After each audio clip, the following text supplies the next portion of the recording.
Hi, I'm Mike Greiner. I'm a Democratic activist who's concerned about the direction our country is taking.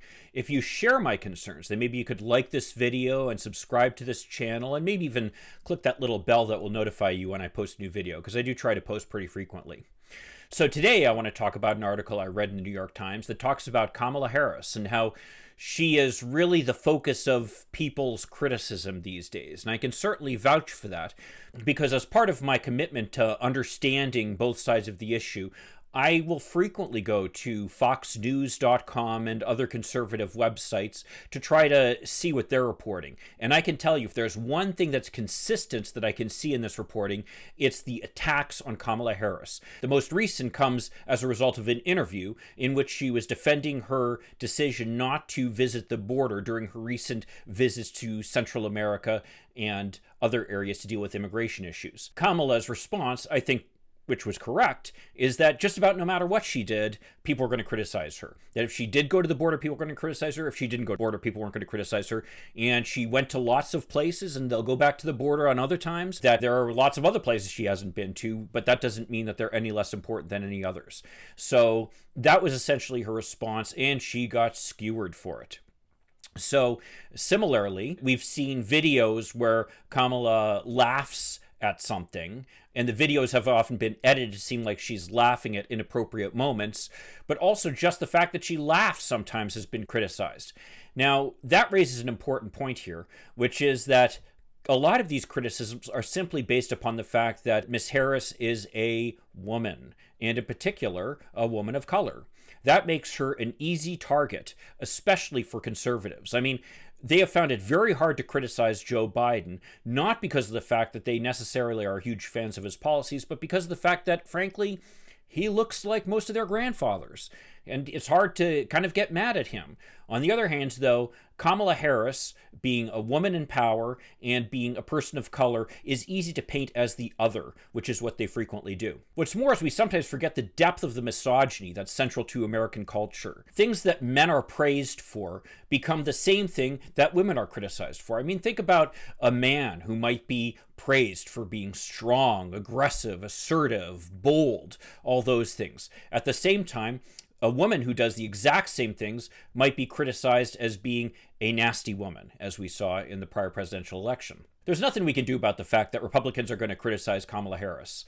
That is just the nature of her position, and I think she understands that. The problem becomes when we as progressives join in on the same criticisms.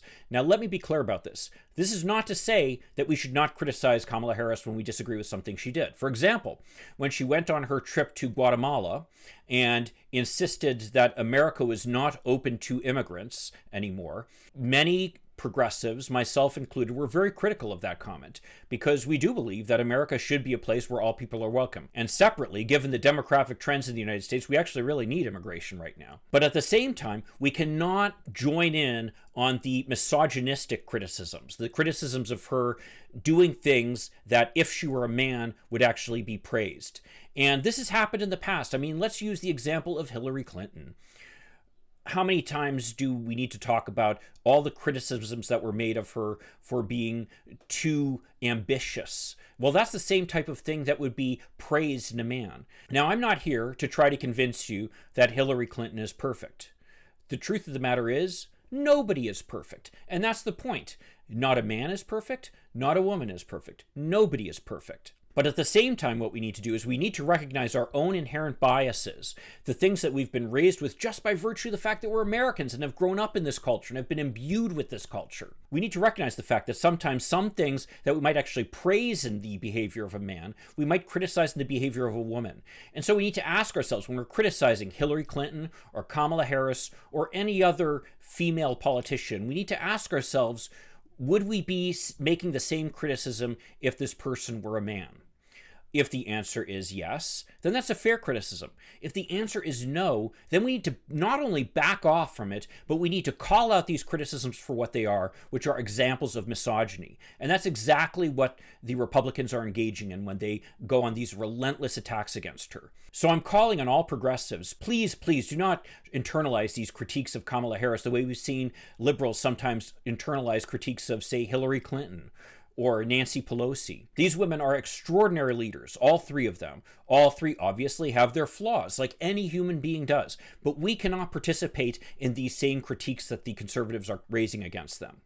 The second thing is we need to call out misogyny when we see it. And we need to make it clear that this is not a fair criticism, because if it were a man doing the exact same thing, we would be praising him rather than criticizing him.